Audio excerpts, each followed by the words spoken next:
क्या आप विश्वास करेंगे?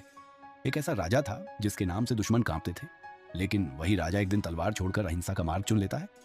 यह कहानी है अशोक की, एक योद्धा जो भिक्षु बन गया। अशोक महान चंद्रगुप्त मौर्य के पौत्र थे।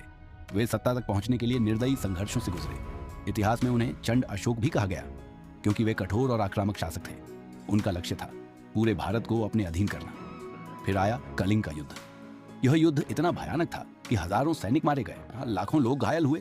जब अशोक ने युद्ध के बाद का दृश्य देखा, लाशें, रोते हुए परिवार, जलती हुई भूमि, तब पहली बार उनके भीतर कुछ टूट गया। यही वह क्षण था जिसने इतिहास बदल दिया। अशोक ने हिंसा त्याग दी, उन्होंने बौद्ध धर्म अपनाया। अब उनका लक्ष्य विजय नहीं, धर्म और शांति का प्रसार था।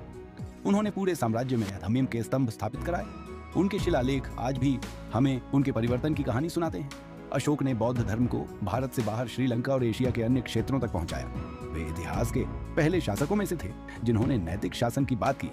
तलवार से नहीं, दंड नहीं, समाधानी संदेश से शासन किया।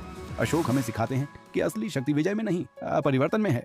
एक योद्धा जब अपने भीतर की लड़ाई जीत लेता है तो वही सबसे बड़ा सम्राट बनता है। कमेंट में लिखें, हिंदुस्तान अहिंसा ही सबसे बड़ी शक्ति है।